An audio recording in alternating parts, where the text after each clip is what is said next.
aí ficou bem claro, eu acho que não tem, seria repetir, mas é remontando os efeitos, a causa, os efeitos, e você vai chegando, né, a Deus. E lembrar que Deus, conforme você colocou aí, né, Eric, na Gênese, nós vamos encontrar aqui nos atributos, Deus é eterno. Então, ele sempre existiu. Eterno, a gente não tem como, né, ficar aqui conjecturando. Entender que ele sempre existiu. Não teve um dado momento em que ele surgiu. Ele sempre existiu. Esse é um fato, né, que a gente tem que meditar sobre ele e que é um dos atributos dele, eterno. Michel. Isso aí, eu não vou poder ter nada que eu compare a Deus ou coloque acima de Deus. Isso é importante gravar. Mas vamos agora começar a dar alguns passos. Eu ainda não vou ler a 2, eu só quero comentar mais algumas coisas sobre o item 1, tá? Então, primeiro é preciso, lembra como eu falei, mesmo que eu não fundamentasse, não explicasse, não justificasse a definição do item 1, eu tenho uma definição. Esse é um ponto muito importante. Claro que a gente vai ver agora nas demais questões, daqui a mais para frente, que Kardec vai trabalhar o desenvolvimento dessa resposta. Inclusive, aprofundando e dando fundamento para a resposta. Mas notem que mesmo que algum estudioso, algum pensador, algum filósofo não concordasse com essa definição, mesmo um ateu, vamos pegar um ateu, que não crê em Deus e não concordasse com essa definição que o Espiritismo dá, a gente tem que primeiro entender, há uma definição de Deus para o Espiritismo.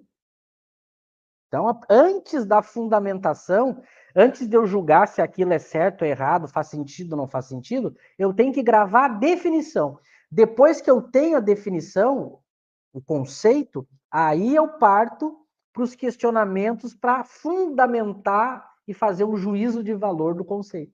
Então, é muito importante que a gente aprenda isso quando a gente vai estudar ciência e filosofia. É assim. Então, lembra, como o Espiritismo é uma ciência, a gente tem que já se habituar. Às vezes, a gente vai ver isso no decorrer do nosso estudo, que vai durar muitos anos, e é importante que a gente grave isso.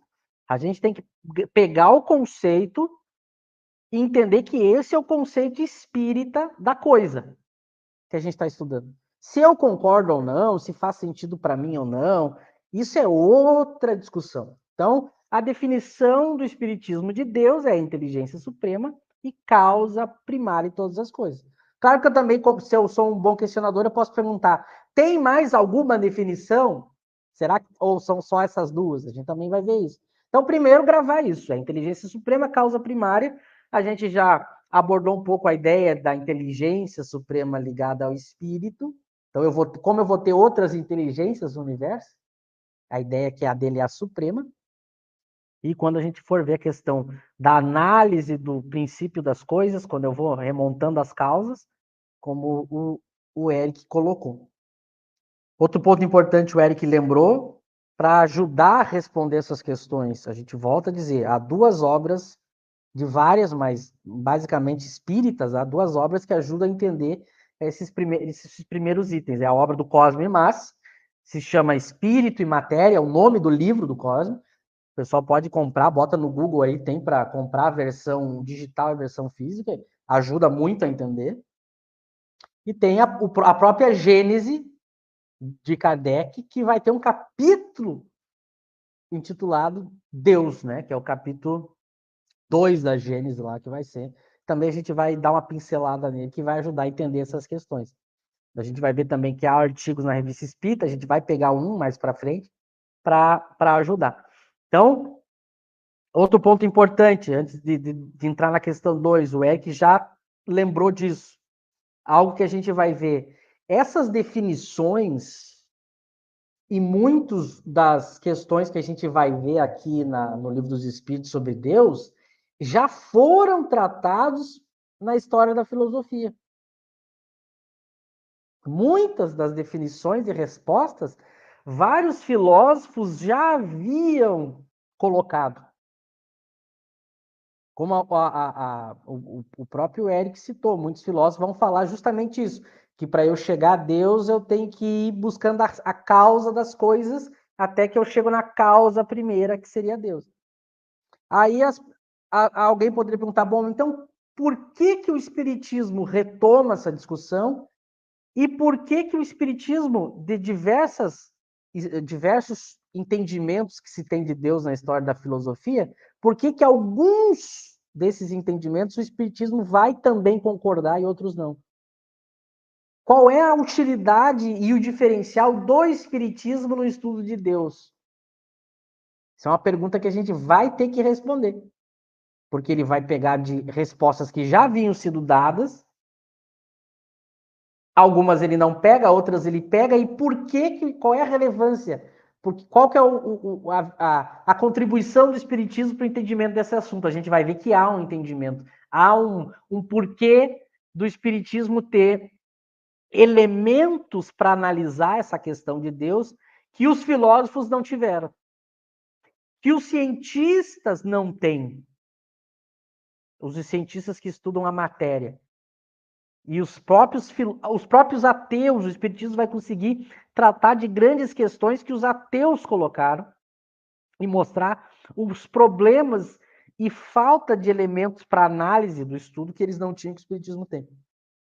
A gente vai ver que a comprovação de Deus para o Espiritismo, ela vai vir de uma maneira muito especial. Nós já vamos ver, mas eu já estou adiantando isso. Então, de primeiro momento, a gente tem que pegar esses dois conceitos, inteligência suprema e causa primeira. Mas a gente vai ver agora, no item 2, que Kardec ele vai propor uma terceira definição para os espíritos de Deus. A gente vai e ver isso, eu já peguei aqui, depois eu quero citar, eu peguei a primeira edição do Livro dos Espíritos, que Kardec ele esclarece a gente a mais ou menos por que ele chegou nessa questão. Vamos ler primeiro essa questão, depois aí eu comento e passo de novo para o Eric e passo para o Lau. Então vamos ler a questão 2. Ainda a gente está falando de definições, percebe? Ali na 1 pergunta o que é Deus e aqui ele pergunta o que é o infinito. Percebe que ele ainda está no campo de saber as definições. Aí ele pergunta, que se deve entender por infinito? Que é a mesma coisa que eu perguntar o que é o infinito. Tá? Então, aí os espíritos respondem, o que não tem começo nem fim, o desconhecido. Tudo que é desconhecido é infinito. Então, notem que, já falei, ele está perguntando de novo uma definição de uma palavra. Primeiro foi Deus, agora o infinito. E os espíritos novamente dão uma resposta dupla. Porque eles vão dizer que infinito é o que não tem começo e nem fim, e é também o desconhecido. E aí eles ainda complementam o conceito ali que eles dão de desconhecido. O que é o desconhecido? Tudo que é desconhecido é infinito. Por isso que o infinito é desconhecido, porque tudo que é desconhecido é infinito. A gente vai tratar disso logo, logo. Mas, por muito tempo, quando eu estudava essa questão, eu já tinha entendido que Kardec queria ver se podia ter mais definições de Deus. Só que eu ficava pensando, de tantas definições, por que ele pega a palavra infinito? Isso era um questionamento que eu tinha. Parece que a primeira edição do Livro dos Espíritos dá a resposta para isso. É isso que eu quero citar para vocês aqui, para nós já entrar daqui a pouquinho na questão, explicar melhor a questão 2, mas antes eu quero explicar como que se chegou até a questão 2. Eu estou aqui aqui acho que vai aparecer o contrário, né? Mas eu estou aqui com esse livro que é uma versão traduzida da primeira edição do Livro dos Espíritos. Tá? Que é uma edição comemorativa que a FEB lançou, que eu acho que ainda tem na internet, dá para comprar edição. Na primeira edição do Livro dos Espíritos, o item 7, Kardec faz uma pergunta para os espíritos que depois se transformou na Na questão 3, agora